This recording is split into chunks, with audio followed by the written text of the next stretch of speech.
Bonjour à toutes et tous. Moi, je suis docteur Favier. Je suis conseiller médical au sein de la DOS, c'est-à-dire la direction de l'offre de soins mutualistes, c'est-à-dire la branche établissement de la MGN. La MGN qui existe depuis, de nombreuses années et pour laquelle la santé des femmes en général, je vais en parler, est une question qui revêt une importance extrême. Donc, sur la même gène, pour les personnes qui étaient déjà présentes lors de la première conférence en ligne, fin janvier, ça sera une redite. Et pour les autres, elles découvriront avec plaisir, je le pense, ce que fait la MGN en matière de santé et en matière de santé des femmes. Donc, la mutuelle a été créée en 1946 par des enseignants pour les enseignants. Elle assure, donc vous le disiez sur l'écran, la gestion de la sécurité sociale, le régime obligatoire pour une partie des personnels de l'éducation nationale.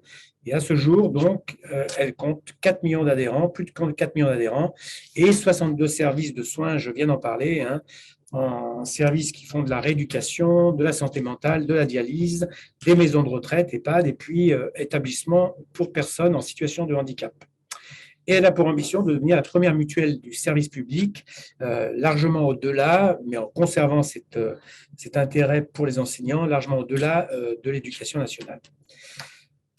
Et là, on co-crée le groupe Vive, qui a aujourd'hui 11 millions d'adhérents et qui compte 1700 services de soins et d'accompagnement mutualistes. Donc ça, simplement le rappel des dates et des thèmes de ces conférences. Donc le 29 janvier, encore une fois, je pense qu'il y a des personnes qui étaient déjà là. Nous avons évoqué des sujets, la ménopause comme sujet social et médical. Aujourd'hui, donc, le titre, vous le lisez à l'écran, je ne le répète pas. Puis le 14 mai, il y aura un nouveau webinaire, conférence en ligne sur bien vivre sa ménopause, quel accompagnement, quelle solution. Et enfin, le 26 juin, on parlera de la ménopause au travail. MGN donc, a créé le groupe Vive, s'occupe de santé des femmes. Je vais essayer d'être très bref parce que l'essentiel, c'est ce que vous présenteront après les deux autres intervenantes, professeur Florence Trémolière et puis le docteur Brigitte Letombe, sur ce qui vous intéresse certainement au premier chef, c'est-à-dire l'accompagnement de la ménopause et de la périménopause. Mais pourquoi la MGN s'intéresse particulièrement aux femmes? Parce que d'abord, il y a une question de sociétale et de justice sociétale, mais aussi parce que les salariés de l'éducation nationale ont toujours été majoritairement des femmes et que les questions qui impactent la santé des femmes impactent au premier chef leur mutuelle. Et là, je l'ai rappelé simplement, elle a promu des actions bien avant même que l'État d'en prenne compte, le remboursement de l'interruption volontaire de grossesse dès 75, 7 ans avant la loi Roudy, donc, qui a permis le remboursement aux assurés sociales de tout régime, dont le régime général. Le remboursement de la contraception non mais remboursé à toutes les femmes jusqu'en 2022. Ce n'est plus le cas depuis 2022 puisque la contraception est remboursée à tout le monde, mais c'était pas le cas jusqu'en 2022 et la MGN remboursait cette contraception. La cohorte E3N, E4N, peut-être certaines des participantes aujourd'hui en font partie, qui est une cohorte qui suit les enseignants de l'éducation nationale depuis 30 ans. Et donc qui permet de repérer les facteurs de risque de cancer dans le mode de vie. L'accompagnement des femmes porteuses d'endométriose depuis maintenant 2 ans presque, avec en particulier, mais pas que, évidemment, une start-up qui s'appelle Live.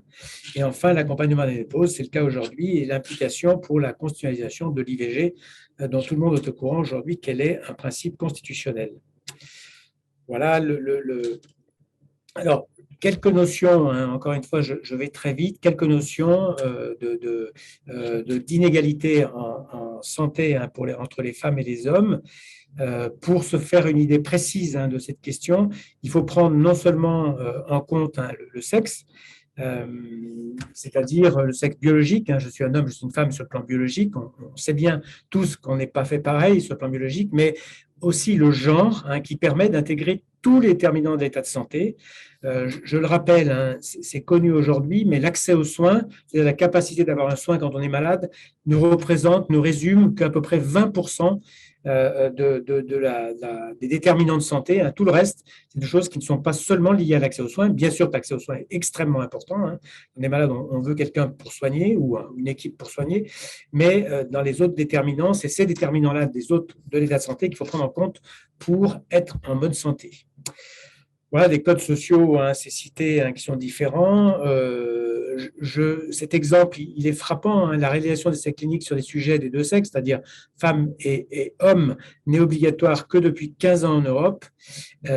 Et enfin, donc, cette question de prendre tous les déterminants de santé, la charge, par exemple, un petit exemple, la charge non seulement liée au travail, mais également liée à la charge des obligations familiales, logistique familiale en particulier, le fait de vivre dans tel ou tel avec tel ou tel revenu. C'est le cas, par exemple, pour les femmes lorsqu'elles sont séparées, qu'elles sont des familles monoparentales qui sont très souvent avec des revenus beaucoup moins importants pour les femmes seules, etc., etc. Donc, le genre permet de prendre en compte quand on étudie une maladie ou la santé, c'est déterminant.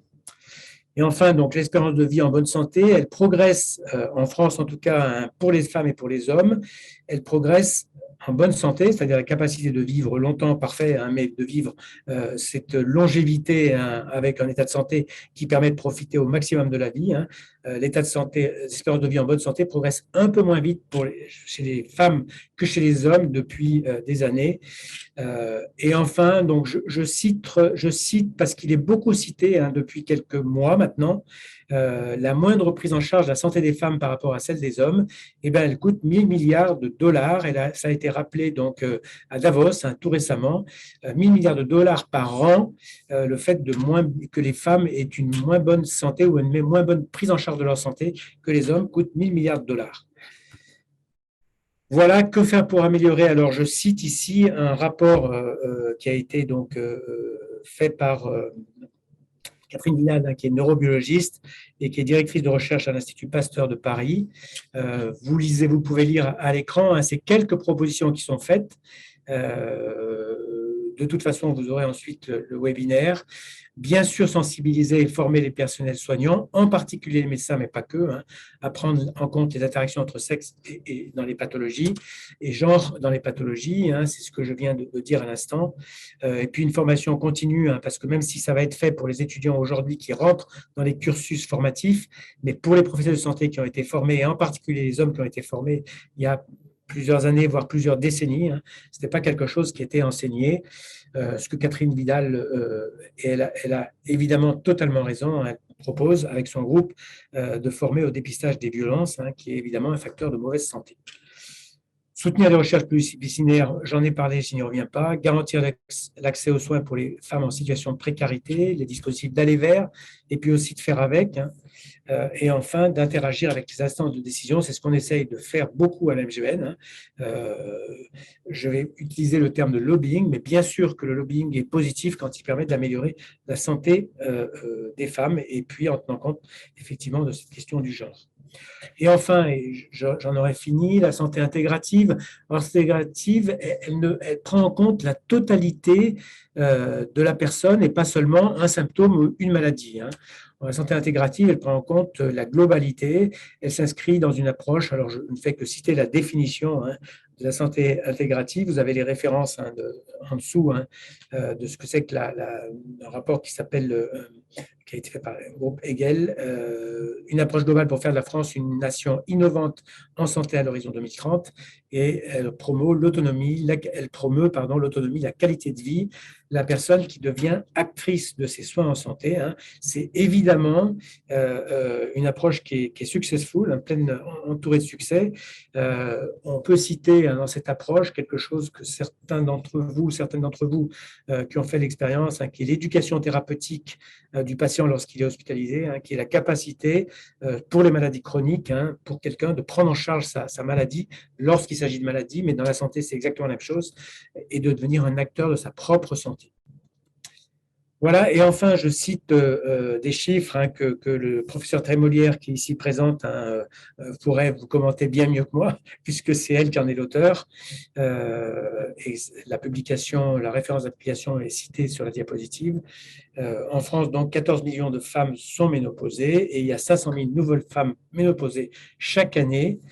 avec donc les symptômes, hein, je vous laisse lire, mais vous aurez le pourcentage. Et encore une fois, le professeur Trémolière qui va s'exprimer, et puis le docteur Letombe, hein, qui sont ici présents, vous en parleront bien mieux que moi. Et puis, je vais être, comme vous, et toutes et tous attentifs à ce qui va suivre. Bonjour à toutes et à tous. Je ne sais pas si vous m'entendez bien. Je suis donc le professeur Florence Trémolière. Je suis endocrinologue et gynécologue. Et j'ai le grand plaisir d'animer avec le docteur Brigitte Letombe, qui est gynécologue et sexologue, ce webinaire donc, qui va être consacré à la ménopause. Donc, je vais commencer tout de suite par quelques définitions pour peut-être celles qui ne sont pas très familières avec ce concept de ménopause. Donc, est-ce que je peux avoir la première diapositive, s'il vous plaît? Donc, la ménopause physiologique, donc c'est l'arrêt de l'activité ovarienne. L'arrêt de l'activité ovarienne, dont le témoin le plus évident est l'arrêt des menstruations, l'arrêt des règles avec un âge moyen aux alentours de 51 ans, et bien sûr l'arrêt des capacités de procréation. Donc, la définition, encore une fois, c'est un arrêt des règles qui va survenir aux alentours de 51 ans. On va parler de ménopause définitivement installée après un minimum de 12 mois d'arrêt de règles. Alors, ça peut varier, bien évidemment, selon les femmes, c'est une moyenne. Et lorsque cet arrêt de règles est associé à la présence de symptômes fonctionnels sur lesquels on va revenir. Si l'arrêt des règles arrive avant 40 ans, on ne parle plus de ménopause précoce, on va parler d'insuffisance ovarienne prématurée. Et l'insuffisance ovarienne prématurée, contrairement à la ménopause, qui est un phénomène physiologique qui touche toutes les femmes, c'est une maladie. Et comme toute maladie, ça se traite. Donc ça, on ne va pas en parler aujourd'hui, mais c'est déjà un concept qu'il est important de souligner. Ce n'est pas une pathologie qui est rare, hein, puisque ça touche 1 à 2% de la population féminine, avec dans 10 à 15% la notion d'une prédisposition familiale, c'est-à-dire qu'on retrouve une mère, une sœur, une tante éventuellement, qui a également posé le problème de cette insuffisance ovarienne avant l'âge de 40 ans. Dans 80% des cas, bien sûr, c'est d'origine génétique, mais c'est une pathologie qui est multigénique, c'est-à-dire qu'il y a une foultitude de gènes qui sont impliqués dont on ne connaît qu'un certain très faible pourcentage. Et comme je vous l'ai déjà anticipé, bien, une maladie, ça se traite. Et donc, dans cette situation, il va falloir envisager la mise en route d'un traitement hormonal qui est dit substitutif, qu'on peut prescrire dans pratiquement 100% des femmes qui ont une situation d'IOP et qu'on va prescrire au minimum jusqu'à l'âge habituel de la ménopause physiologique, c'est-à-dire vers 50 ans. Puis je vous ai mis quelques autres petites définitions. Hein. Quand c'est entre 40 et 45 ans, globalement, on va parler de ménopause anticipée. Et puis, on va plutôt parler de ménopause tardive si l'arrêt des règles survient après l'âge de 55 ans. Voilà, donc ça, c'est quelques définitions. Diapositive suivante. Ce qu'il faut bien comprendre, c'est que finalement, la ménopause installée, elle va être précédée d'une période qu'on appelle la périménopause, qui est en fait une période que l'on préfère presque de dire de transition ménopausique, c'est-à-dire qui va s'intercaler entre la période où les ovaires marchent parfaitement bien, la période où on est réglé régulièrement, où dans la plupart du temps, on peut avoir une fertilité à peu près conservée, même si elle diminue avec l'âge, de la période de post-ménopause, qui est la période au-delà d'une année sans règles. Et donc, cette période de transition ménopausique, elle est souvent marquée par des irrégularités des règles trop abondantes, des règles qui vont être plus courtes. Elle peut associer des symptômes qui sont déjà des symptômes de la ménopause ou au contraire un syndrome prémenstruel, des gonflements mammaires, des gonflements du ventre. Toujours est-il que cette période, c'est vraiment une période qui est caractérisée par une irrégularité de la sécrétion hormonale de l'ovaire. Et c'est ce qui vous sera montré sur la diapositive suivante, qui est un petit peu complexe, puisque justement, elle essaye de définir quelles sont les perturbations que l'on va observer au cours de la transition ménopausique. Donc, quand on est ménopausé, là, c'est très facile. Hein, on a un diagnostic biologique qui est notamment caractérisé par une diminution de la sécrétion des œstrogènes par l'ovaire, sécrétion qui est cyclique quand l'ovaire marche. Et puis, cette transition, on peut avoir un peu de tout. On peut pendant 3 mois avoir un ovaire qui fonctionne correctement. Et puis, les 3 mois suivants, il va fonctionner de manière anarchique. Il va y avoir parfois trop d'œstrogènes. Parfois, au contraire, il va aller avoir pas assez. Et c'est un petit peu la difficulté de la prise en charge de cette période de transition, parce que les symptômes peuvent être très fluctuants d'une femme à l'autre. On n'a pas la capacité de pouvoir prédire combien de temps elle va durer. Et donc, on va faire du cas par cas. On va proposer une prise en charge qui sera tout à fait fonction des symptômes et pour chaque femme. Voilà. Mais ce qui nous intéresse surtout, même si je voulais signaler cette problématique de la transition ménopausique, c'est ce qui nous intéresse avant tout, qui est le thème de ce webinaire, c'est ce qui va se passer maintenant, c'est-à-dire une fois que la femme est définitivement ménopausée, encore une fois, habituellement, au-delà de cette période de 12 mois d'arrêt de règles. Diapositive suivante. Donc, on va distinguer ces problématiques en deux grandes classes de conséquences. Ce qu'on va appeler, ce que je vous ai marqué en rouge et qui va être détaillé dans un instant par le docteur Brigitte Letombe, les syndromes fonctionnels de la ménopause.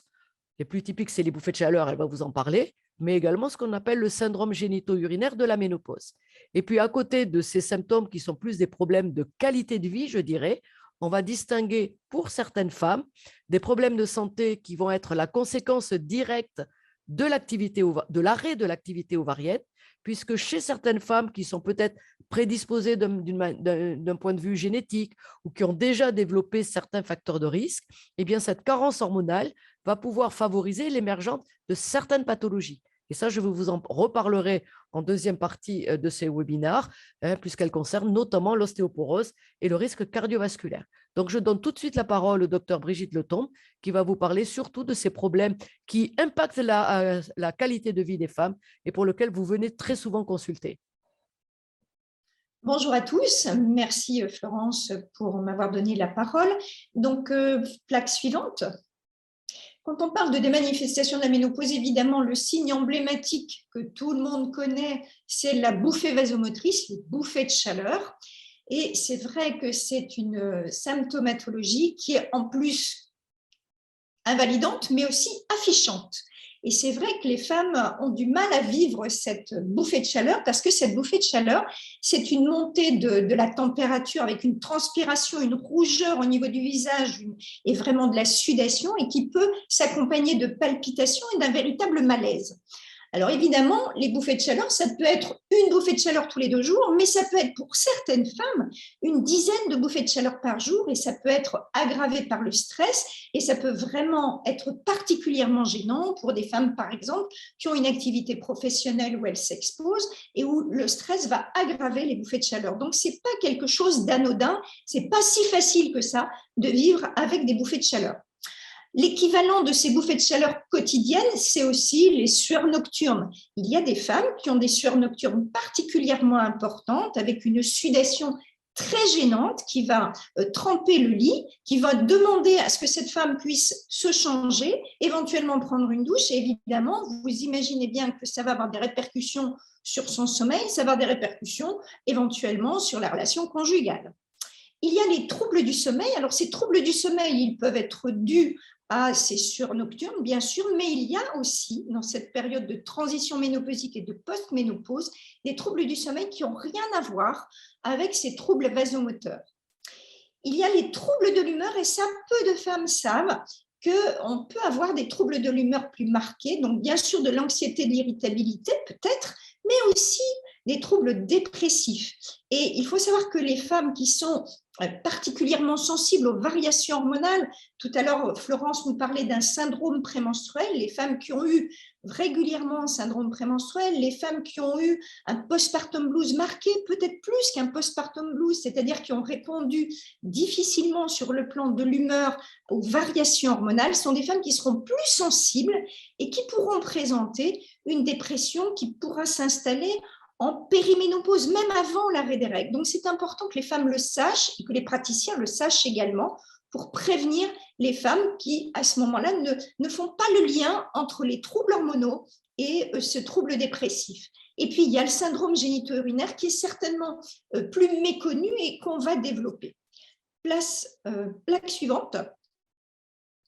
Alors, les troubles vasomoteurs, comme vous l'a dit tout à l'heure Florence, on a la période où les cycles sont réguliers, il n'y a pas de troubles vasomoteurs. Vous voyez, hot flushes, c'est les bouffées vasomotrices. Et vous voyez que dans la période de transition, dans la période où il y a encore des règles, où il y a l'irrégularité menstruelle, il y a de temps en temps des bouffées vasomotrices parce que de temps en temps, les ovaires ne vont pas fonctionner, il n'y aura pas de sécrétion d'œstradiol et donc la femme va se trouver comme en période ménopausique. Mais comme on vous l'a dit tout à l'heure, la ménopause, elle est définie par un arrêt de fonctionnement total des ovaires d'au moins 1 an. Et donc, on a de temps en temps des périodes où on a des cycles de 3 à 4 mois avec une hypoœstrogénie, comme une ménopause et des bouffées de chaleur. Et puis, à l'inverse, des cycles qui vont être courts et plutôt une hyperœstrogénie, comme l'a dit tout à l'heure, des tensions mammaires et cette impression de gonflement. Donc, c'est certainement la période la plus difficile à vivre. Et certaines femmes vont commencer à avoir des bouffées vasomotrices particulièrement gênantes dans les 2 à 3 ans avant même la ménopause installée. Et puis, quand on est en période d'hypoœstrogénie, c'est là qu'on aura vraiment ces bouffées de chaleur qui vont être particulièrement gênantes et vont pouvoir durer. Plaque suivante. En fait, ce trouble de la thermorégulation, ces bouffées vasomotrices, le primum movens de ces bouffées vasomotrices, c'est le manque en œstrogène, c'est la carence en œstradiol. En fait, cette carence en œstradiol, elle va être à l'origine d'un déséquilibre de neurotransmetteurs cérébraux qui vont être responsables d'une diminution de la zone de neutralité thermique. C'est-à-dire que le niveau de bouffée de chaleur, de sensation et de sudation va varier et va faire en sorte que donc on aura des sudations et des frissons alors qu'il y aura une variation de la température peu importante. Donc, on sait que c'est l'hypoœstrogénie qui est responsable de ce dérèglement des neurotransmetteurs. Pour ce qui est des neurotransmetteurs hypothalamiques, c'est vrai qu'on a encore des recherches qui avancent et on sait qu'on peut travailler sur certains neurotransmetteurs. Et d'ailleurs, une nouvelle molécule va vraisemblablement arriver sur le marché tout prochainement, justement par rapport à ces neurotransmetteurs dont on connaît davantage le mode de fonctionnement. La plaque suivante.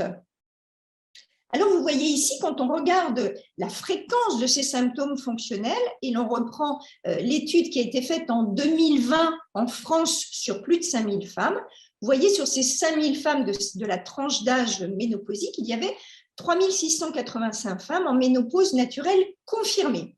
Eh bien, si on prend ces femmes, elles sont 87% à avoir au moins un symptôme de ménopause. Donc, vous voyez que c'est d'une fréquence majeure. Et si l'on regarde le pourcentage en fonction des tranches d'âge des femmes, vous voyez 93% des femmes en début de ménopause entre 50 et 54 ans ont au moins un symptôme, et surtout que les femmes qui ont plus de 60 ans, donc qui peuvent être à 5 à 10 ans de ménopause installée, elles sont encore 82% à ressentir au moins encore un symptôme. Et puis, si on s'interroge sur le symptôme génito-urinaire, dont on va reparler tout à l'heure, alors ça paraît normal que des femmes qui sont en hypoœstrogénie déjà depuis quelques années, 66% d'entre elles, après 60 ans, ont des troubles génito-urinaires. Mais ce qui est important de remarquer, c'est que même les femmes qui sont entre 50 et 54 ans, donc en tout début d'installation de ménopause, elles sont déjà 66% à présenter un symptôme génito-urinaire. Plaque suivante. Alors évidemment, les conséquences de ces symptômes vasomoteurs et de ce qu'on appelle donc le climatère, c'est tous les symptômes qu'on a déjà décrits, vont avoir une répercussion vraiment majeure. Par exemple, ces bouffées vasomotrices, cet orage vasomoteur cérébral peut être responsable de maux de tête et peut aggraver, par exemple, chez les femmes migraineuses, le nombre et la fréquence et l'intensité des migraines. Ça va avoir, comme on l'a vu tout à l'heure, une répercussion sur le sommeil et une fatigabilité, une asthénie. Donc, les femmes, dans la journée, vont être moins performantes, vont être fatiguées. Il va y avoir, bien sûr, comme on l'a dit tout à l'heure, des périodes de stress, d'irritabilité, de dépression. Ces périodes-là peuvent être responsables de grignotage, d'autant que vraisemblablement, Florence vous le dira tout à l'heure, il y a une insulinorésistance qui s'installe avec la baisse des œstrogènes, donc cette envie de sucrer. Et évidemment, il va y avoir un risque de prise de poids, tout en sachant que cette prise de poids, elle démarre avant la ménopause. Ce n'est pas vraiment la ménopause qui est responsable de la prise de poids, c'est même en périménopause que ça démarre, et souvent dès 45 ans. Et bien sûr, tout cela va avoir des répercussions sur la vie personnelle, sur la vie professionnelle, la vie familiale, conjugale et sexuelle. La plaque suivante. Alors, si l'on reprend Dans l'étude ELISA, qui a été publiée donc, dans la revue de la Société européenne de ménopause, et vous voyez ici cette plaque qui est en anglais, mais je vais vous la traduire. Donc, les bouffées vasomotrices, vous voyez que ça touche 59% des femmes entre 50 et 54 ans, et ça touche encore 31% des femmes après 60 ans. Les troubles du sommeil, c'est 60% des femmes en début de ménopause et encore 46% après 60 ans. La fatigue, c'est 60% en début de ménopause et encore 43% à 60 ans. Les sueurs nocturnes, 47% en début de ménopause et encore 26% des femmes à près de 60 ans qui ont encore des sueurs nocturnes. Les douleurs articulaires, je ne vous l'ai pas dit, mais les douleurs articulaires, c'est vraiment quelque chose qui correspond à l'hypoœstrogénie. Et les femmes ressentent des douleurs articulaires. Vous voyez, une femme sur deux en début de ménopause et encore 44% après 60 ans. Le manque de désir sexuel, la baisse de libido, on va y revenir, c'est à peu près une femme sur deux également. La prise de poids, vous voyez, 58% entre 50 et 54 ans et encore 50% après 60 ans. Les troubles de l'humeur, 40% en début de ménopause, 27% après 60 ans. Les maux de tête, on en a parlé. La sécheresse cutanée, évidemment. L'hypoœstrogénie va avoir une répercussion sur la peau. Une perte de cheveux. Il y a des femmes qui ont des pertes de cheveux avec l'hypoœstrogénie et ça commence, vous voyez, 24% des femmes à 50 ans et encore 20% à 60 ans.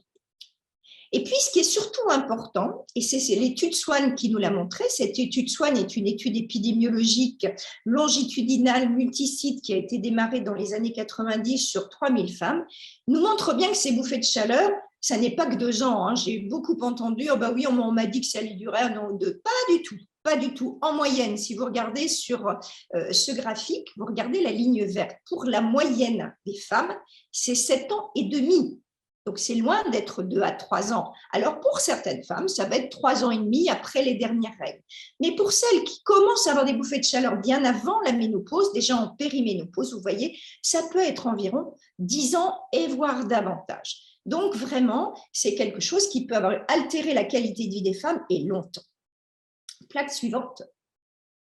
Alors, les troubles vasomoteurs vont augmenter le risque de dépression. Et vous voyez ici les chiffres. Quand on compare la fréquence de la dépression entre l'homme et la femme, vous voyez que dans cette tranche d'âge, il y a environ 3,6% des hommes qui présentent un syndrome dépressif contre 5%, donc une majorité féminine. Et en périménopause, parce que c'est la période la plus dangereuse à cause de ces variations hormonales, c'est à peu près 8%.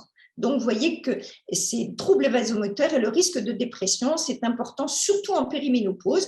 D'ailleurs, avant la vague WHI et le retrait, on va dire, des prescripteurs et des femmes par rapport au traitement hormonal, les psychiatres nous envoyaient les patientes en périménopause quand ils les voyaient arriver avec une dépression en envisageant de proposer à ces femmes des traitements hormonaux. Plaque suivante. Alors, on en a parlé un petit peu, mais la fonction sexuelle féminine, elle est complexe. Elle n'est pas due simplement, et les dysfonctions sexuelles féminines de la ménopause n'est pas simplement due à une hypoœstrogénie, même si, et on va le revoir juste après, cette hypoœstrogénie, elle va être responsable de syndrome génito-urinaire de la ménopause qui va avoir une répercussion majeure au niveau vulvo-vaginal.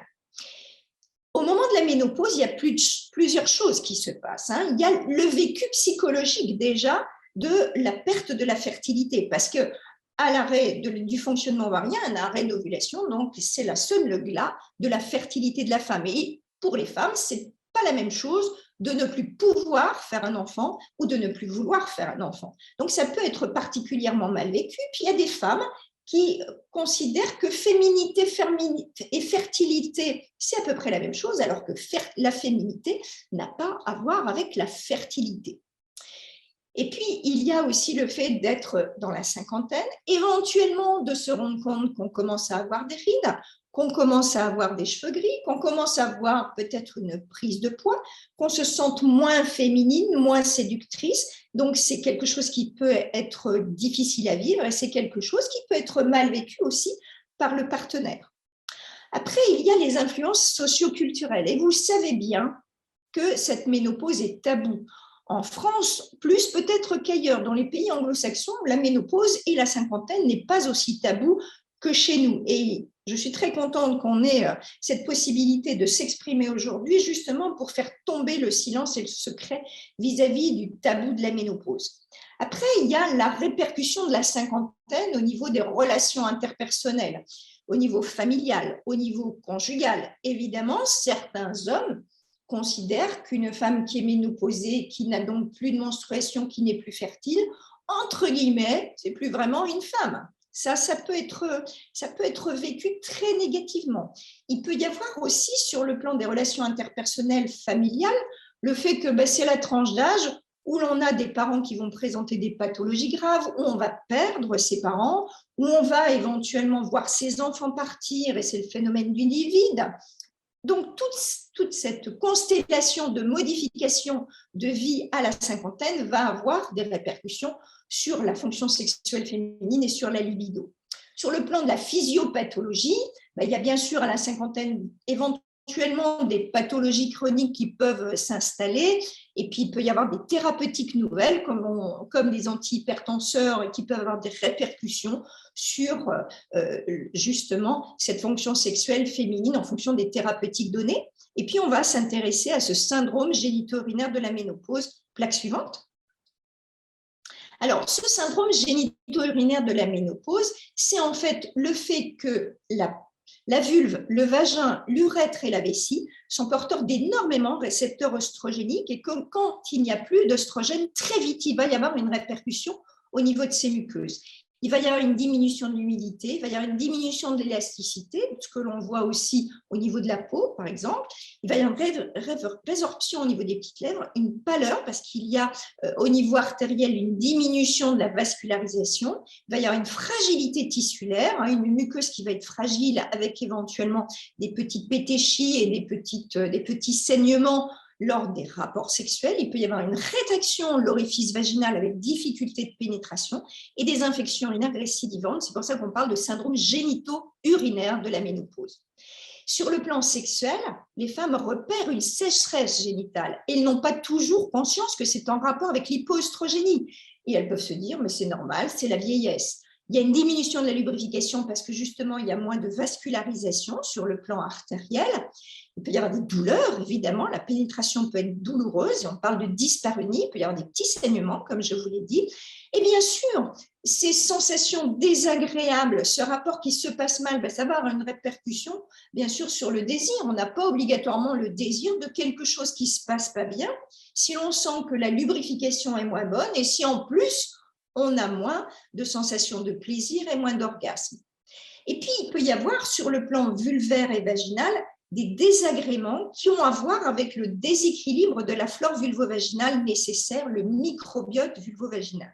En fait, ce microbiote, cette flore de Doderlin, qui est nécessaire pour garder un bon pH au niveau vaginal, elle peut disparaître du fait du manque en œstrogène. Et il va y avoir à ce moment-là éventuellement des infections de type vaginose. Et la vaginose, c'est en fait le développement d'une certaine bactérie parce qu'il n'y a plus cette flore de Doderlin. Et cette vaginose va être responsable de pertes irritantes, malodorantes, particulièrement gênantes. Et puis, quand il y aura une disparition de cette flore de Doderlin qui protège la muqueuse vulvaire, vaginale et urétrale, il peut y avoir des difficultés urinaires, des dysuries, des brûlures urinaires, des envies d'uriner fréquentes, des urgences et plus facilement des incontinences urinaires. Plaque suivante. Alors, ce syndrome génito-urinaire de la ménopause, il est fréquent, je vous l'ai dit, ça touche les femmes même en début de ménopause et malheureusement, les femmes n'en parlent pas. C'est quelque chose qu'elles n'osent pas évoquer. Et quand je vous ai mis ici toute une série d'études qui ont été publiées, qui ont à peu près une dizaine d'années, mais vous voyez, 61% des femmes dans cette étude de 2007 le cachent, y compris à leurs partenaires. Elles n'osent pas en parler. 28% ont attendu plus d'1 an pour en parler à un médecin. 72% aimeraient bien en parler à leur partenaire ou leur médecin, mais ne le font pas. 66% pensent qu'elles ont besoin de l'aide d'un professionnel, mais 50% d'entre elles n'en parlent pas. Et puis, dans cette étude-là de Domenech, 73% disent ne pas avoir d'informations valables sur la santé vaginale, elles ne savent pas. Et 60% ont consulté un médecin pour avoir plus d'informations quand même. Enfin, 33% pensent qu'il n'y a pas de guérison possible parce qu'elles ne font pas le lien entre cette hypoœstrogénie et pensent que c'est la fin, c'est la vieillesse. Plaque suivante. Alors, si on reprend les chiffres de l'étude ELISA qui a été publiée en 2020, vous voyez 87% des femmes ressentent au moins un symptôme de la ménopause. 20% de ces femmes évaluent l'impact de ces symptômes entre 8 et 10. C'est vous dire combien cette symptomatologie va affecter intimement et socialement cette femme dans tous les domaines de sa vie. Et pourtant, et ça c'est incroyable, parce qu'on pourrait imaginer qu'enfin la parole se libère, 44% des femmes n'ont jamais évoqué leurs symptômes avec un professionnel de santé.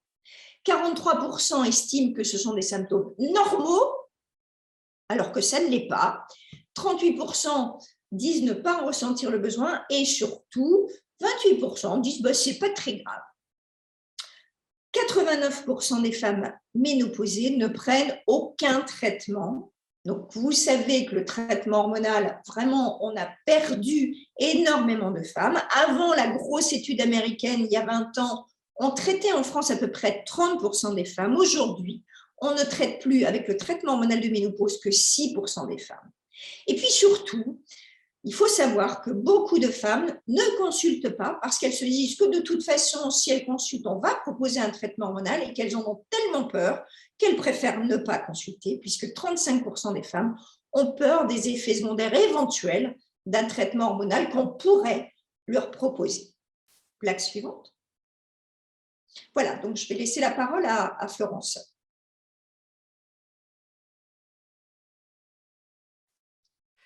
Donc effectivement, là, on vient de voir quels sont les désagréments et quels sont les troubles pour lesquels beaucoup de femmes viennent consulter.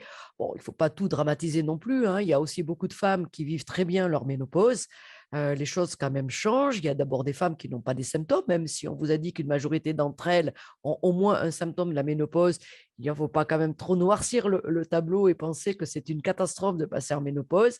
Il y a des femmes qui vivent ça très bien, ne serait-ce que par l'arrêt des règles, par exemple, pour celles qui avaient des règles douloureuses ou trop importantes, voire même l'arrêt d'avoir à prendre une contraception et de pouvoir avoir une sexualité tout à fait épanouie sans problème de contraception. Mais néanmoins, c'était extrêmement important de pouvoir vous décrire tous ces symptômes, puisque comme Brigitte vous l'a dit, ils sont quand même très fréquents.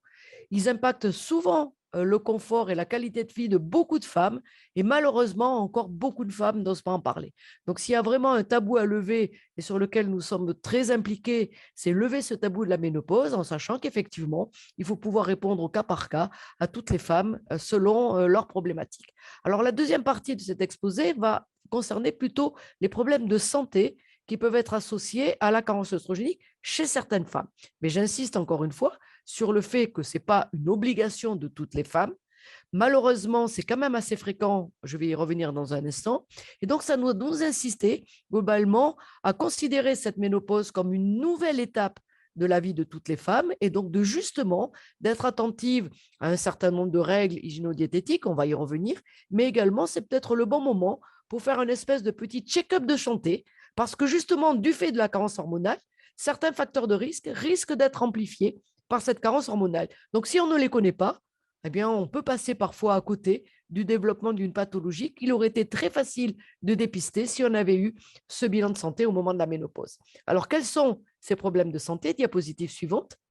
Eh bien, c'est ce qui va arriver globalement plus de 10 à 15 ans après le début de la ménopause, c'est-à-dire après l'arrêt des règles, avec une pathologie qui est assez emblématique parce qu'elle est facile à dépister et qu'elle survient assez précocement après le début de la ménopause, c'est-à-dire en moyenne pour les femmes qui sont prédisposées 10 à 15 ans après le début de la ménopause, c'est l'ostéoporose.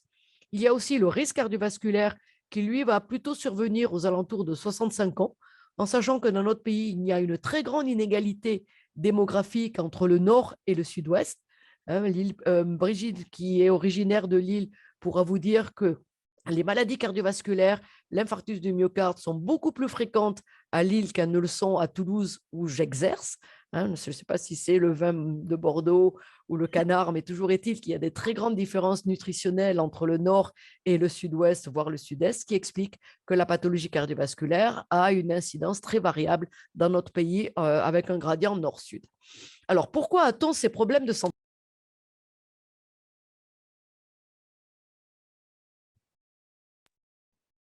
Donc, l'ostéoporose, qu'est-ce que c'est l'ostéoporose? Est-ce que je peux avoir la diapositive suivante, s'il vous plaît? Alors, pardon, oui, avant d'aborder cette pathologie, donc ça, c'est pour vous donner la fréquence. Donc, quand vous avez 50 ans, quel est le risque d'avoir ces pathologies d'ici la fin de votre vie? Ben, vous voyez que d'avoir une fracture ostéoporotique, lorsque vous débutez quand vous continuez votre vie à partir de 50 ans, votre risque d'ici la fin de votre vie de présenter une fracture liée à l'ostéoporose est de l'ordre de 40%, ce qui veut dire qu'en gros, il y a une femme sur 3 à une femme sur 4 qui fera une fracture pour une grande partie liée justement à la ménopause. Pour les maladies cardiovasculaires, c'est encore plus aigu, puisque vous voyez qu'en moyenne, quand vous avez 50 ans, eh bien, une femme sur deux d'ici la fin de sa vie va présenter un accident cardiovasculaire dont un grand nombre d'entre elles vont décéder. On a l'habitude de dire on meurt d'un arrêt du cœur. Ça peut paraître trivial, mais effectivement, les maladies cardiovasculaires, c'est un problème de santé qui touche aussi les femmes. Et ça, jusqu'à il y a quelques années, on n'en parlait jamais. L'infarctus du myocarde, c'était l'homme qui faisait l'angine de poitrine, qui faisait la coronaropathie. Et malheureusement, ce symptôme qui pouvait être déjà annonciateur d'un infarctus du myocarde était très méconnu chez les femmes. Là aussi, les choses sont en train de changer. Et puis, je vous ai mis en regard ce risque que toutes les femmes craignent, qui est le risque de cancer du sein. Vous voyez que ce risque cumulé de cancer du sein, quand on a 50 ans, il est de l'ordre de 9%, c'est-à-dire que globalement, il va toucher une femme sur 10 d'ici la fin de sa vie. Bien sûr, c'est un risque qui n'est pas du tout à négliger et négligeable.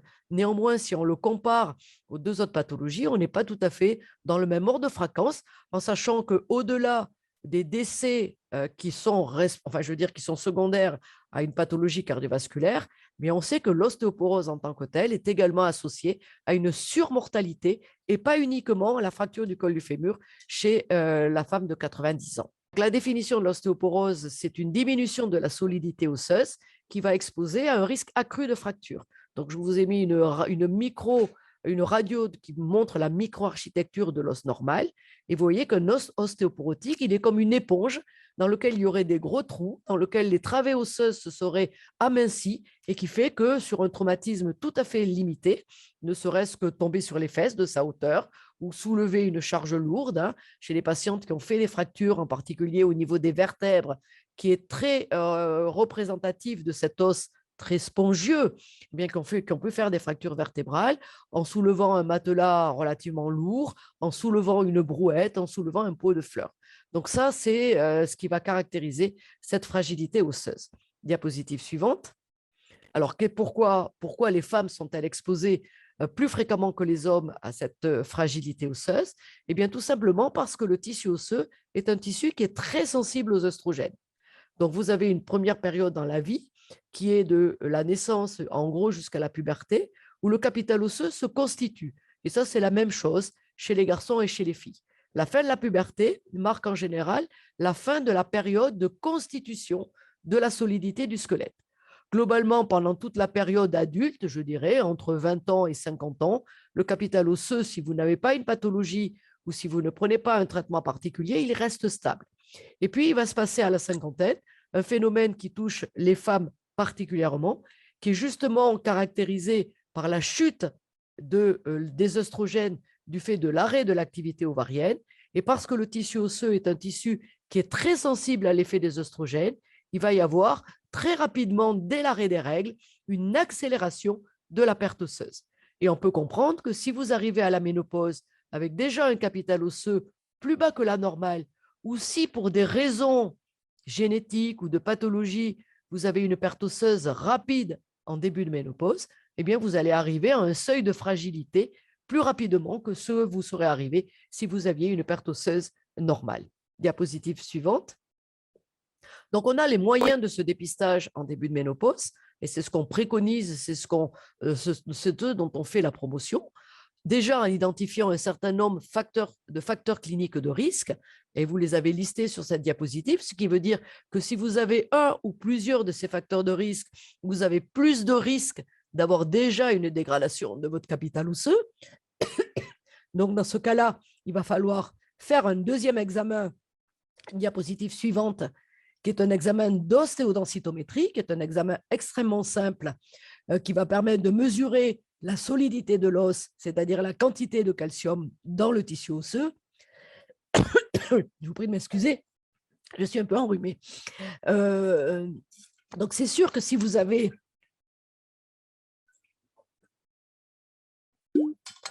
le facteur de risque, il va falloir faire la densité osseuse pour mesurer votre capital osseux et vous aurez presque une chance sur deux d'avoir déjà une diminution de la densité osseuse. Mais comme le capital osseux est très dépendant de facteurs génétiques, malheureusement, on sait qu'à un début de ménopause, parmi les femmes qui ont déjà une dégradation importante de leur densité osseuse, 1 sur 2 n'a aucun facteur de risque. Ce qui veut dire que je suis assez prosélyte sur le fait de faire systématiquement ou quasiment systématiquement en début de ménopause une mesure de la densité osseuse, puisque si vous n'avez pas cet élément-là, vous pouvez complètement passer à côté déjà d'une ostéoporose. Or, cette ostéoporose, elle peut être prévenue, elle peut être traitée avant la survenue d'une fracture, et c'est ce qui est particulièrement important. Diapositive suivante. Donc ça, c'était pour l'ostéoporose, qui est encore une fois une pathologie fréquente et assez emblématique de la femme après la ménopause. Les maladies cardiovasculaires, c'est là aussi un problème de santé énorme. Diapositive suivante.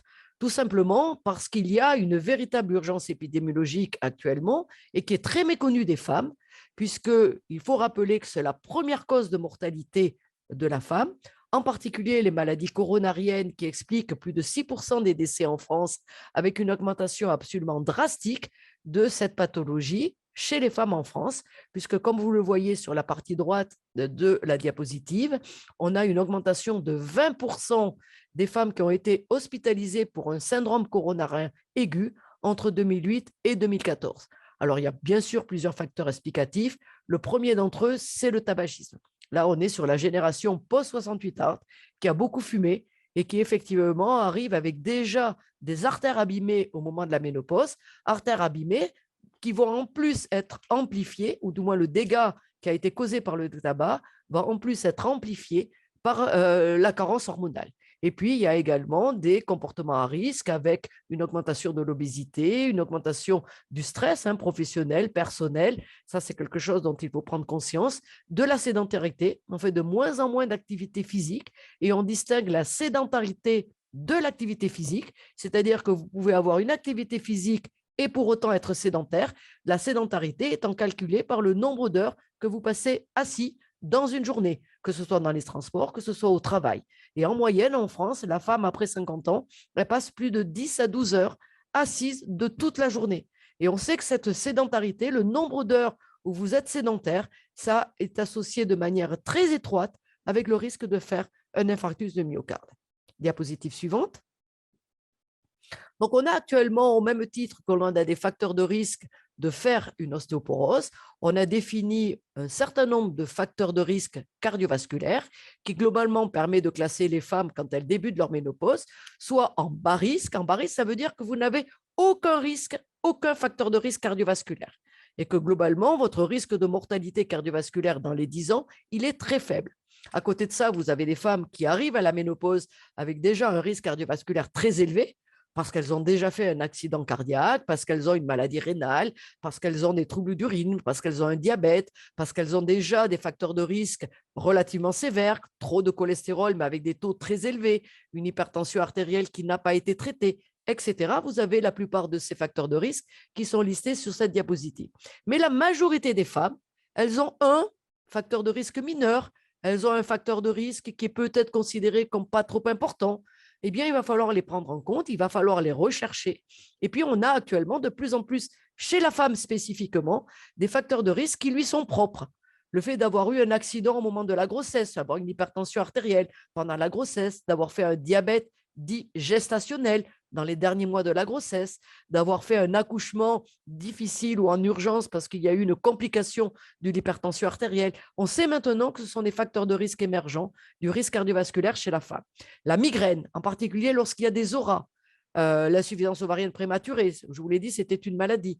Le syndrome métabolique, le fait d'avoir déjà une obésité avec une hypertension artérielle, un petit trouble de la glycémie, tout ceci sont des facteurs de risque qu'il va falloir identifier, qu'il va falloir traiter, prendre en charge spécifiquement, indépendamment même de la prise en charge de la ménopause, puisqu'ils vont faciliter justement la survenue de ces maladies cardiovasculaires. Diapositive suivante. Diapositive suivante. Alors, le seul élément sur lequel je voudrais insister également, c'est que beaucoup de femmes jusqu'à présent, ou tout au moins même nos autorités de santé considèrent que le fait d'avoir une bouffée de chaleur au moment de la ménopause, finalement, c'est un problème de bonne femme, c'est un problème de qualité de vie, et que finalement, ce n'est pas très important d'avoir des bouffées de chaleur. En fait, on a actuellement des études longitudinales qui ont été faites aux États-Unis qui montrent que pour les femmes qui ont énormément de bouffées de chaleur dans la journée, vous voyez que là, on était à plus de 6 bouffées de chaleur par jour, plus de 2 semaines consécutives, eh bien, il y avait une véritable augmentation du risque cardiovasculaire dans les 10 à 15 ans qui suivaient le début de la ménopause, avec une augmentation de la prévalence de la maladie cardiaque de pratiquement 70%. Ce n'était pas un doublement de ce risque, mais quasiment pour les femmes qui avaient beaucoup de bouffées de chaleur. Donc, la bouffée de chaleur, c'est vraiment un symptôme qu'il ne faut pas négliger, au-delà du fait que, comme Brigitte vous l'a dit, ça dégrade votre qualité de vie, ça peut avoir un impact socio-professionnel non négligeable, mais c'est aussi un véritable problème de santé potentiellement via justement l'augmentation du risque cardiovasculaire. Donc, c'est vraiment un symptôme qu'il ne faut pas négliger. Diapositive suivante. Donc, globalement, ce qu'on voulait surtout développer au travers de ce webinaire, c'est de dire que la ménopause, c'est un phénomène physiologique qui touche toutes les femmes. Ce n'est pas une maladie, à part l'insuffisance ovarienne prématurée, quand elle survient, quand l'arrêt des règles survient précocement. Néanmoins, la femme, elle rentre dans une nouvelle situation, certes physiologique, mais caractérisée par un arrêt de l'imprégnation œstrogénique de l'organisme. Et elle va vivre quasiment plus d'un tiers de sa vie dans cette période de carence hormonale. Donc, ce n'est pas négligeable. Et chez certaines femmes, malheureusement, cette carence hormonale va pouvoir favoriser l'émergence des pathologies dont je vous ai parlé. C'est-à-dire qu'au-delà du confort de vie, qui est bien sûr extrêmement important à prendre en charge et à en gérer, cette carence hormonale va pouvoir être génératrice de véritables problèmes de santé qu'on peut parfaitement dépister et prévenir si on prend le soin de le faire. Ce qui veut dire que globalement, prenons le temps de faire un check-up de santé au moment du début de la ménopause, globalement dans l'année ou les 2 ans qui suivent l'arrêt de règles. Il n'y a pas de date précise pour le faire. On peut même le faire vers la cinquantaine, je dirais, de telle sorte à ce que ce check-up de santé va vous permettre de dépister les différents facteurs de risque que l'on a fait. Les examens complémentaires, c'est très simple. Globalement, on va faire un dosage du sucre dans le sang, de la glycémie, un dosage du cholestérol et des différentes fractions du cholestérol. Et puis également, on préconise beaucoup, de plus en plus, de faire un examen d'ostéodensitométrie, puisque c'est un examen extrêmement simple et qui ne coûte pas cher. Au-delà de ce check-up de santé, c'est-à-dire de dépister ces facteurs de risque, mais aussi, ça nous paraît un moment très important pour faire l'information sur ce que c'est la ménopause, quelles en sont potentiellement les conséquences ou pas. Donc, il y a tout un côté, je dirais, d'éducation en termes d'hygiène de vie et de suivi à mettre en place pour beaucoup de femmes qui vont rentrer dans cette nouvelle période de la vie. Diapositive suivante. Et donc, bien sûr, au-delà d'une prise en charge thérapeutique éventuelle dont on vous parlera une prochaine fois, l'accent va être mis sur la prévention au travers d'un certain nombre de règles hygiéno-diététiques. C'est le bon moment pour peut-être modifier son hygiène de vie, mieux manger, introduire ou accentuer une activité physique, arrêter tout ce qui est toxique, et le premier d'entre eux, c'est indiscutablement le tabac, globalement à avoir une espèce de prendre soin de soi et être sensibilisé sur le fait que parce qu'on rentre dans une nouvelle période de notre vie, effectivement, il faut peut-être faire des efforts en termes d'hygiène de vie, nutrition, activité physique et autres. Et puis, chaque fois que nécessaire, parce qu'on a des bouffées de chaleur, parce qu'on rentre dans une démarche peut-être de prévention de certains risques de santé, et le principal d'entre eux, parce qu'on sait que le traitement hormonal va vraiment diminuer ce risque d'évoluer vers l'ostéoporose, eh bien, on va pouvoir discuter avec son praticien un traitement hormonal chaque fois que nécessaire et bien sûr chaque fois que possible. Voilà. Donc ça, la partie sur les traitements à proprement parler, ce sera sur le prochain webinaire qui se déroulera, je crois, le 17 mai ou le 14 mai. Diapositive suivante, je crois que c'est indiqué à la fin de cette diapositive, où vous avez peut-être on vous montrera, où vous aurez l'information sur les prochains rendez-vous de la MGEN. Donc, on a un petit peu de temps, hein, on a une demi-heure pour répondre aux principales questions qui vont nous être transmises par le modérateur. En tout cas, je vous remercie de votre attention à toutes celles qui ont participé. Eh bien, merci mesdames. Merci mesdames, c'était fort intéressant. Moi, en tant que petit garçon, j'ai plein de choses à apprendre sur ce sujet. Donc, vraiment, merci à toutes les deux. Alors, du coup, on a plus de 100 questions. Donc, j'en ai sélectionné quelques-unes. Mais il y a beaucoup de questions, en fait, qui reviennent sur le traitement hormonal. Et alors, il y a différentes questions, mais concrètement, on voulait savoir ce que vous en pensez du traitement hormonal. Est-ce que vous le conseillez, le déconseillez? Comment on doit le faire, etc. Enfin, voilà, qu'est-ce que vous pouvez nous dire là-dessus? Alors, avant de parler du traitement hormonal, j'ai vu qu'il y avait énormément de commentaires sur le fait que c'était dramatique la ménopause. Je voudrais simplement vous dire que si je vous ai présenté tous ces symptômes et toutes les répercussions qu'ils peuvent avoir sur la qualité de vie, c'est pour que justement vous veniez chercher une solution. Parce que je vois trop de femmes qui ont vécu pendant 2-3 ans avec toute cette symptomatologie sans repérer que c'était quelque chose qui avait à voir avec l'hypoœstrogénie. Et des solutions, il y en a. La solution du traitement hormonal est une solution, mais il y a d'autres solutions si vous ne désirez pas de traitement hormonal. Nous ne sommes pas là pour dire qu'il faut donner un traitement hormonal à tout le monde. Je crois que je vous ai dit dans la présentation qu'il y avait 25% des femmes qui avaient un impact majeur de 8 à 10 au niveau de leur qualité de vie. Et donc, je pense que pour ces 25% de femmes-là, il faut envisager un traitement hormonal. Après, il y a des femmes qui auront une symptomatologie que l'on gérera autrement. Ce que je voudrais, c'est que les femmes consultent et parlent, s'expriment et qu'elles repèrent, pour ce qui est du syndrome génito-urinaire de la ménopause, que ça a à voir avec cette hypoœstrogénie et que ce n'est pas de la vieillesse et que ce n'est pas le manque de désir et ce n'est pas quelque chose d'irrémédiable. Parce que j'ai trop entendu ça, il n'y a plus rien à faire, c'est comme ça. Ce n'est pas vrai. Et pour ce qui est du syndrome génito-urinaire de la ménopause, il faut savoir qu'il y a des traitements locaux tout à fait efficaces en dehors d'un traitement hormonal de ménopause. Il y a déjà des hydratants à base d'acide hyaluronique qui peuvent suffire et qui sont accessibles en pharmacie, mais il y a surtout des œstrogènes locaux qui auront une efficacité bien plus efficace et au long cours que l'on peut utiliser sans aucun risque, même si ces produits contiennent des œstrogènes locaux. Ces produits ont des notices pharmaceutiques qui font peur parce que c'est une contre-indication de classe. À l'intérieur, il y a une molécule oestrogénique, donc on parle des contre-indications vasculaires, des contre-indications de cancer hormonodépendant, des types cancers du sein. Quoi qu'il en soit, il est évident que ces œstrogènes locaux n'ont aucun risque ni cardiovasculaire ni carcinologique.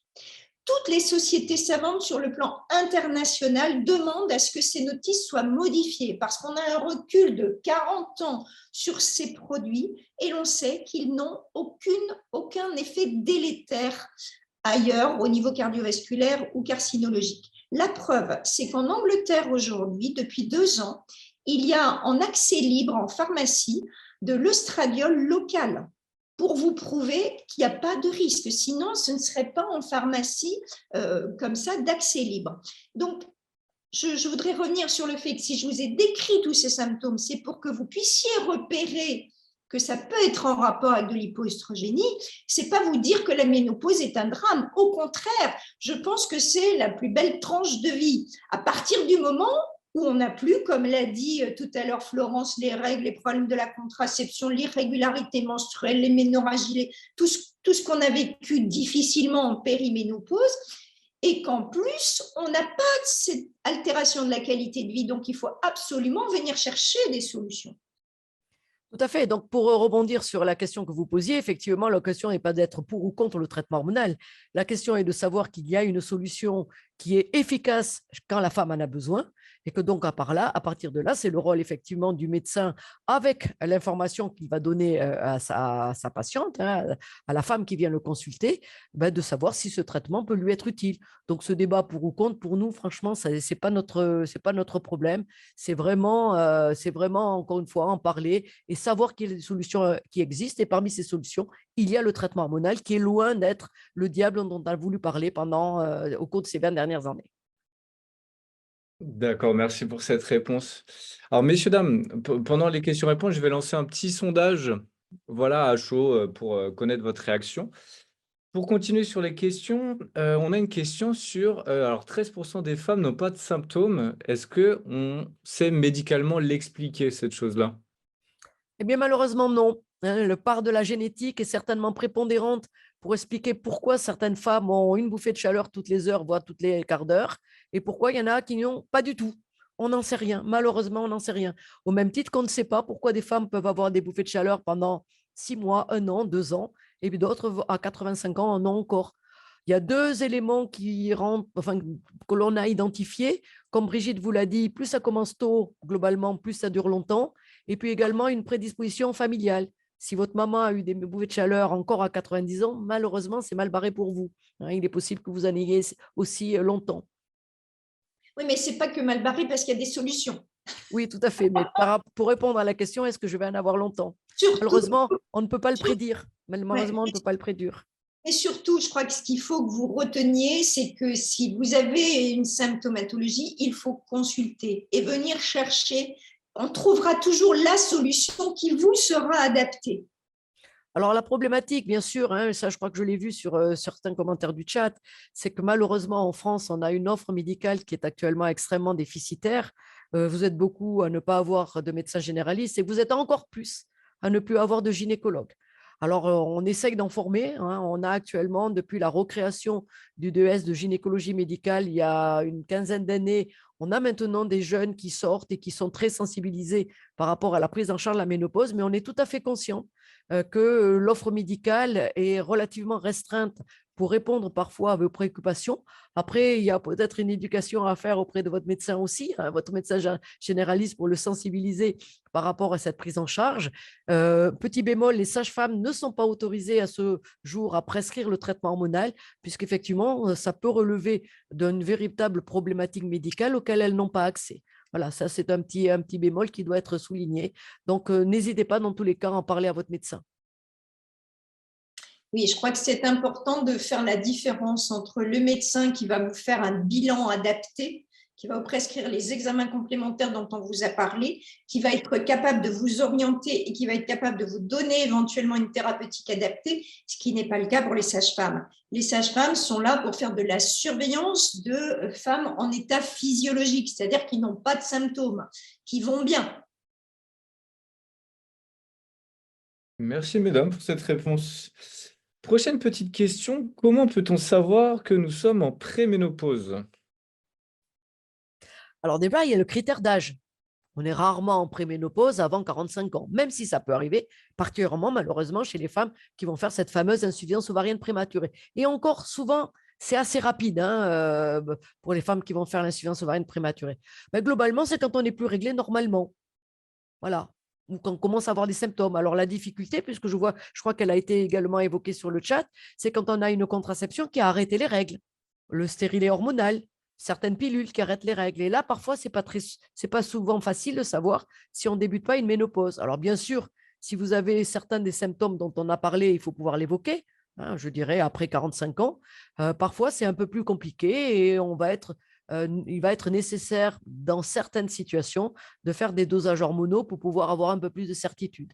Mais de manière générale, on préconise plutôt de ne pas faire des dosages hormonaux quand ce n'est pas indispensable, puisque dans cette période de préménopause, les résultats peuvent être très variables d'une semaine ou d'un mois à l'autre et peuvent parfois induire des faux diagnostics de ménopause ou au contraire des fausses réassurances sur le fait de ne pas être ménopausé. Non, je crois vraiment que c'est la clinique qui nous dit quand on est ménopausé ou pas. La clinique et l'examen clinique. L'examen nous montre, en fait, au niveau, je l'ai dit tout à l'heure, au niveau vulvo-vaginal, on voit déjà quand une femme a souffert d'hypoœstrogénie quelque temps, on le voit.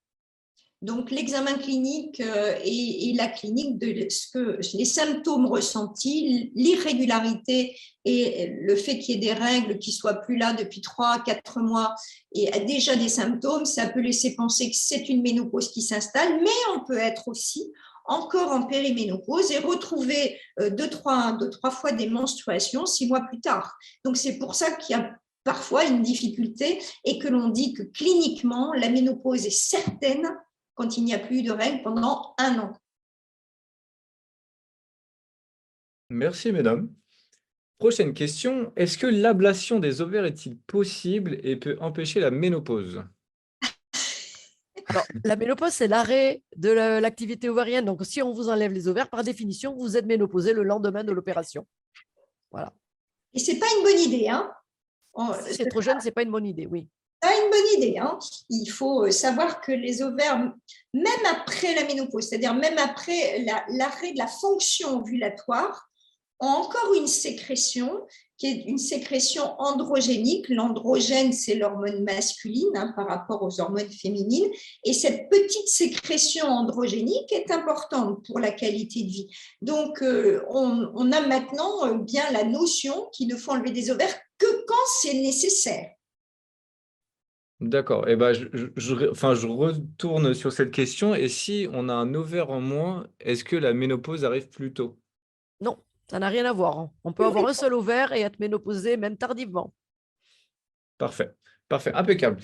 Prochaine question. Le syndrome de la bouche brûlante est-il fréquent et est-ce que ça se soigne? Alors, bouche brûlante, souvent, c'est le témoin d'une sécheresse des muqueuses. Donc, effectivement, il y a certaines pathologies auto-immunes qui s'expriment au moment de la ménopause et qui sont caractérisées par sécheresse oculaire, sécheresse de la bouche, sécheresse des muqueuses. Ça, on peut le voir qui se révèle au moment de la ménopause parce que la carence œstrogénique, finalement, va rajouter sur la pathologie auto-immune en tant que telle, qui était limitée avant l'installation de la ménopause, elle peut s'exprimer à ce moment-là de manière plus fréquente. Oui, alors je dirais que ce n'est pas typique de la ménopause, mais elle peut révéler une pathologie auto-immune, ce qu'on appelle un syndrome sec. Alors, il y a des noms savants de pathologies qui sont responsables de ces pathologies auto-immunes qui peuvent, du fait de la carence hormonale, se révéler au moment de la ménopause. Parfait. Merci pour cette réponse. Prochaine question. Faut-il attendre l'arrêt des règles définitives pour bénéficier du THS? Alors, ça, c'est la grande question. C'est la grande question. On n'est pas tous d'accord. On n'est pas toujours d'accord. En théorie, on dit qu'il faut que la ménopause soit installée pour débuter le traitement hormonal. Pourquoi on dit ça? On dit ça parce que si vous débutez le traitement hormonal trop précocement, avant que l'ovaire soit complètement arrêté de fonctionner, vous pouvez avoir une reprise de l'activité ovarienne. Et cette reprise d'activité ovarienne qui va être favorisée par le traitement hormonal, elle va être responsable de trop d'hormones. Trop d'hormones, ça fait saigner, trop d'hormones, ça fait mal au sein. Et donc, souvent, les femmes peuvent penser que le traitement hormonal, elles sont intolérantes ou qu'il n'est pas adapté et donc ne plus vouloir en entendre parler. Donc, je dirais que pour ces raisons, souvent, on préfère que la ménopause soit définitivement installée pour le proposer. Néanmoins, quand vous avez une femme qui a énormément de bouffées de chaleur ou énormément de troubles alors qu'elle est encore réglée pas très bien, de manière irrégulière, on va parfois pouvoir le lui donner. Alors, ce ne sera pas toujours le même traitement que celui qu'on donne après la ménopause, mais ce n'est pas une interdiction globale, et notamment pour les femmes qui ont un stérilet hormonal, en période où ce stérilet hormonal est encore actif, c'est-à-dire globalement dans les 5 à 7 années après la pause, on peut pouvoir rajouter un tout petit peu d'œstrogène pour limiter justement les effets de ménopause. Donc, je dirais oui et non.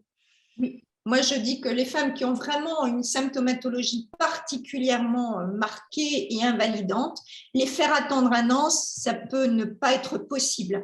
Donc, je crois que ce qu'a dit Florence C'est tout à fait vrai, bien sûr, qu'on peut mettre en route un traitement hormonal et se retrouver avec des ovaires qui se remettent à fonctionner. Mais moi, je pense que les femmes sont capables de comprendre si on leur explique. Et pendant la période où les ovaires fonctionnent, elles arrêtent leur traitement, elles attendent de retrouver une symptomatologie, 2 mois, 3 mois, et elles reprennent leur traitement quand la symptomatologie est de nouveau présente. C'est pas ce qu'on fait habituellement. Habituellement, on attend un an. Mais quand il y a une vraie qualité de vie très altérée, on ne peut pas toujours se permettre d'attendre un an. Ok, merci pour cette réponse. Prochaine question. On nous demandait de rappeler les thèmes des 2 prochaines conférences. Alors, si vous voulez, la conférence qui aura lieu le 14 mai, ça sera Bien vivre sa ménopause, quels accompagnements et quelles solutions possibles. Et au mois de juin, le 26, ça sera Prendre en compte la ménopause au travail, comment réduire ses impacts dans le cadre professionnel, quelles actions possibles des employeurs. Donc, Donc, c'est le 14 mai qu'on parlera en particulier de traitement hormonal de ménopause, puisque j'y interviendrai personnellement, et donc effectivement avec une autre intervenante, et je vous parlerai plus en détail du traitement hormonal. parfait, merci. Alors, sur le chat, je vois qu'on parle beaucoup du périnée. Donc, évidemment, quand je vous parlais du syndrome génito-urinaire de la ménopause, je vous disais qu'il pouvait y avoir plus de difficultés de continence urinaire. Évidemment que l'hypoœstrogénie va aggraver des éventuels problèmes de continence urinaire et que, bien sûr, la kinésithérapie périnéale, elle peut avoir encore toute sa place. Ce n'est pas simplement en post-accouchement qu'on utilise la kinésithérapie périnéale.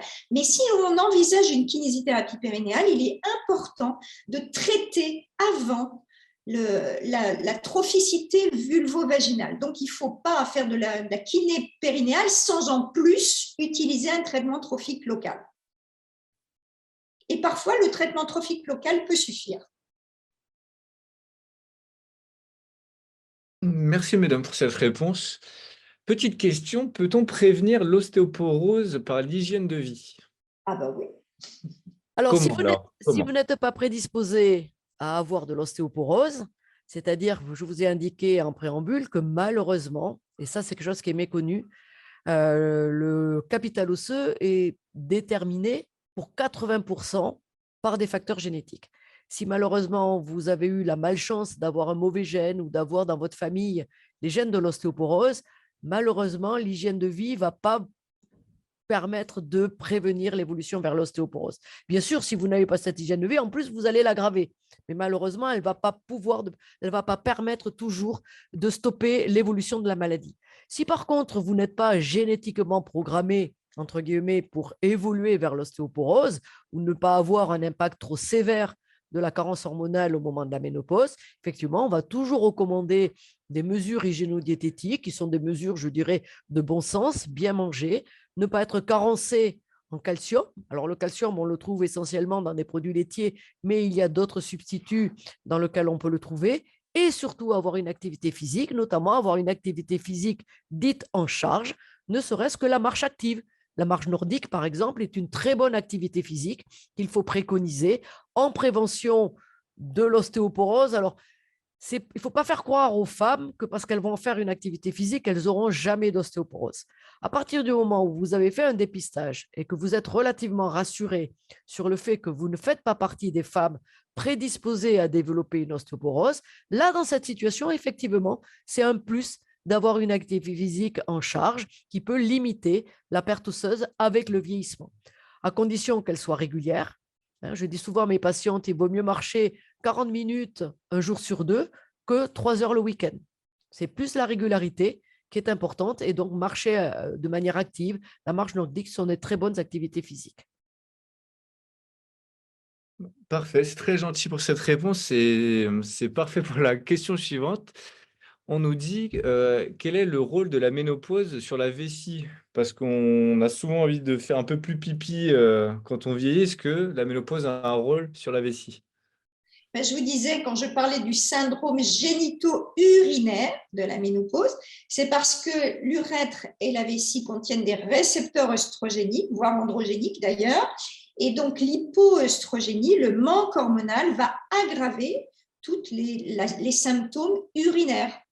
Donc, évidemment, l'envie d'uriner plus fréquente, les petites brûlures, ce qu'on appelle les cystites à urine claire, les petites brûlures sans qu'il y ait de véritable infection.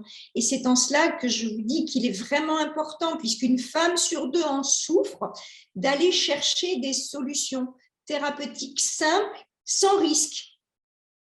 Je rajouterais même que beaucoup de ces femmes se plaignent de ce qu'on appelle une polyurie nocturne, c'est-à-dire chaque fois qu'elles sont réveillées la nuit, elles sont obligées de se lever pour aller aux toilettes. En fait, ça aussi, c'est assez typique du début de la ménopause et en particulier associé aux bouffées de chaleur nocturnes, tout simplement parce que la bouffée de chaleur, elle va entraîner, au même titre qu'elle entraîne des palpitations, une sécrétion de certaines substances vasoactives qui facilitent justement le fait d'avoir envie d'uriner. Et ça, un traitement local, comme l'a dit Brigitte, déjà supprime complètement cette symptomatologie polyurique nocturne.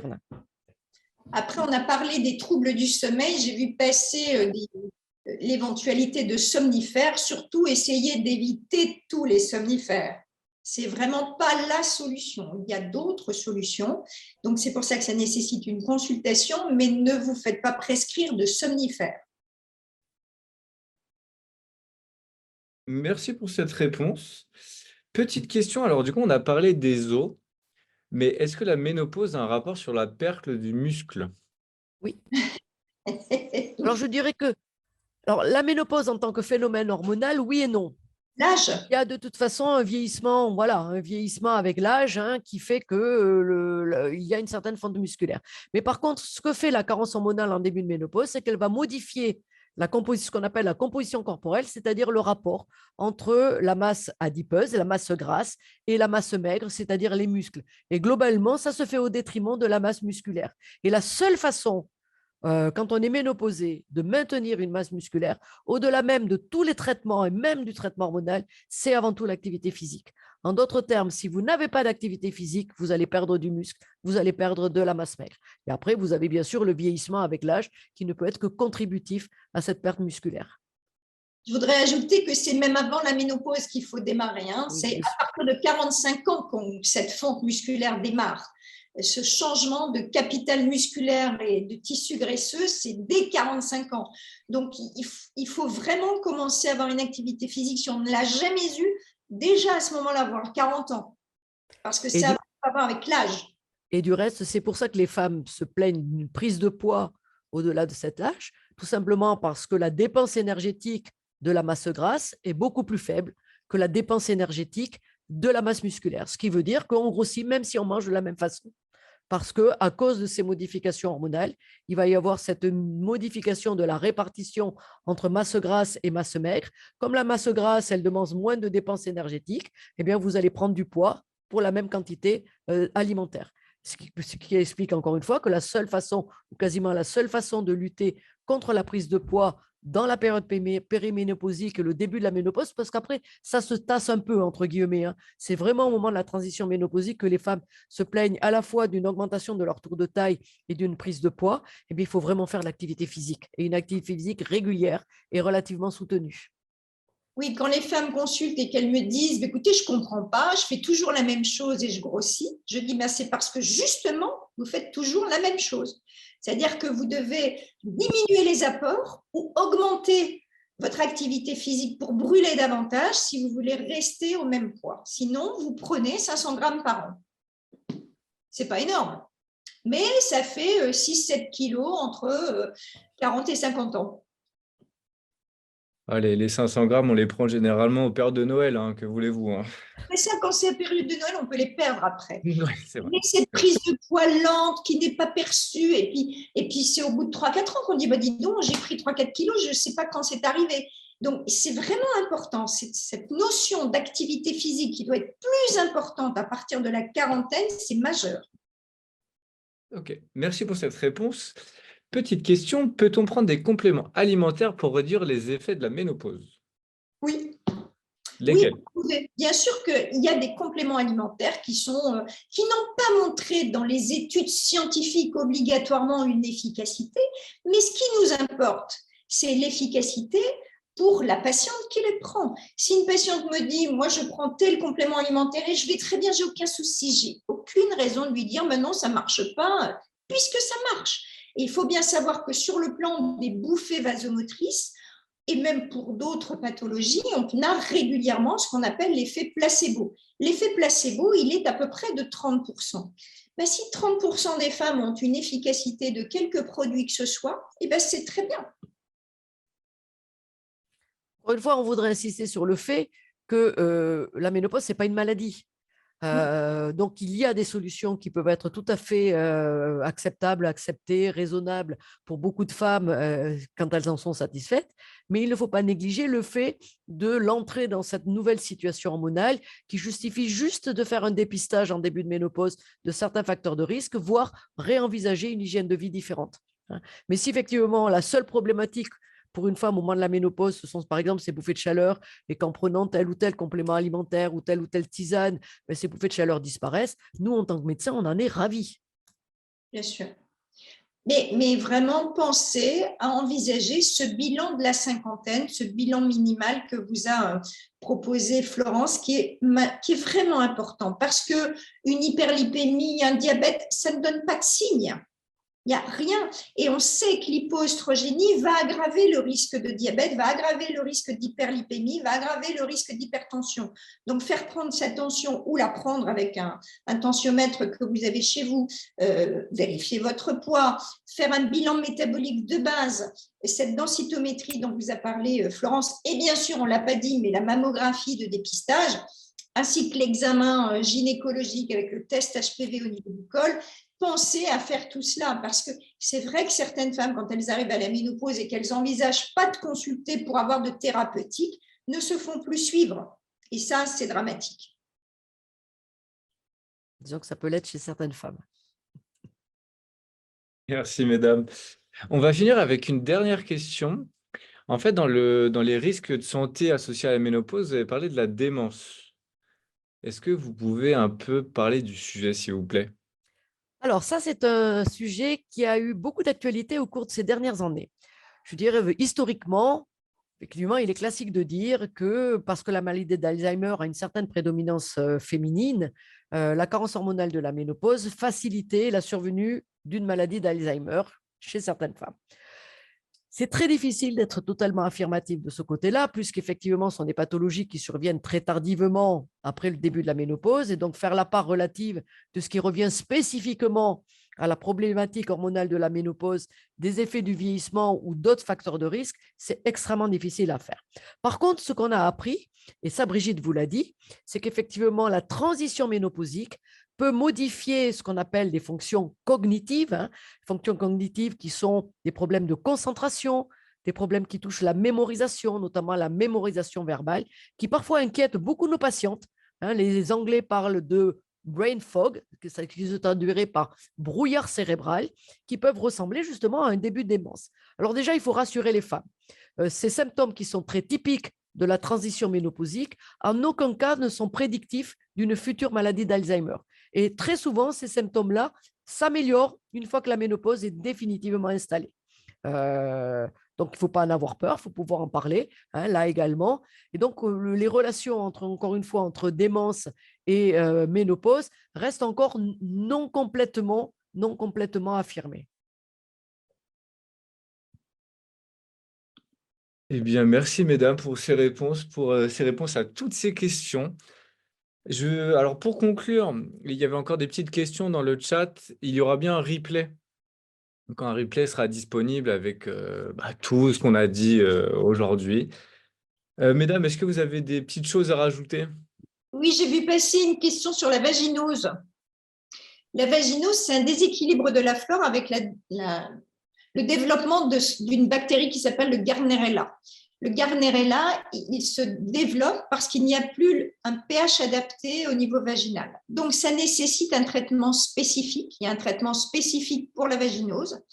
Et pour que cette vaginose ne récidive pas, il est très important d'avoir un traitement trophique local et on utilise des probiotiques pour retrouver une flore qui va permettre au pH de nouveau se normaliser. Sinon, la vaginose récidive. Donc, c'est vraiment important d'avoir un traitement spécifique et ensuite de faire un traitement local pour retrouver une bonne trophicité vulvo-vaginale. Moi, je voudrais terminer en soulignant le fait qu'encore une fois, il faut parler de la ménopause, hein. Ce n'est pas une époque qui est forcément dramatique pour toutes les femmes, bien au contraire. Néanmoins, pour certaines femmes qui souffrent de la ménopause, bah, il faut pouvoir trouver des solutions. Et donc, pour cela, il faut pouvoir en parler. Il faut dédiaboliser cette période de la vie. Ce n'est pas l'arrêt de la vie, hein, de la femme. Nous sommes maintenant des générations pour lesquelles l'espérance de vie est, après la cinquantaine peut être totalement épanouie. Et malheureusement, pour celles qui sont gênées par les troubles de la ménopause, il y a des solutions et il faut savoir en parler. Et au-delà de ça, il faut également prendre conscience que l'entrée dans cette nouvelle période hormonale de la vie, chez certaines femmes, mais uniquement chez certaines femmes, peut faciliter l'émergence de certaines pathologies. Donc, autant profiter de ce moment pour les dépister et les prévenir. Ouais, moi, je voudrais terminer là-dessus en disant que on a à peu près 35 ans de vie en période ménopausique. Il est très important de faire cette consultation pour voir si on a des facteurs de risque cardiovasculaire ou osseux, parce que ce qui est important, ce n'est pas de vivre longtemps et ce n'est pas de survivre après une complication du fait d'un problème vasculaire ou du fait d'une fracture grave. Donc, c'est important de vivre en bonne santé le plus longtemps possible. Et c'est pour ça qu'il faut faire aussi, il faut faire de la prévention. Donc, la prévention, c'est ce que vous a décrit Florence. Et bien sûr, pour la période ménopausique, il n'est pas question de supporter une altération de la qualité de vie alors qu'il y a des solutions. Il y en a toujours. Si ce n'est pas le traitement hormonal, il peut y avoir d'autres solutions. Mais vraiment, il faut consulter et ne pas s'acheter tous les compléments alimentaires qui existent en pharmacie s'ils ne montrent pas leur efficacité. Donc, il faut trouver une solution efficace. Merci dans tous les cas pour votre participation, pour toutes ces questions. Et puis, je suis sûre qu'au travers des prochains webinaires, vous pourrez également trouver un certain nombre de réponses à vos questionnements. Merci à vous. Merci et au revoir à tout le monde. Eh bien, merci, mesdames. C'était fort intéressant. Et du coup, pour tout le monde, bonne soirée à tous. Vous allez pouvoir retrouver ce replay et on se retrouvera du coup à la prochaine date qui vous sera communiquée pour les prochains webinaires sur la ménopause. Merci à tous. Bonne soirée. Au revoir. Au revoir.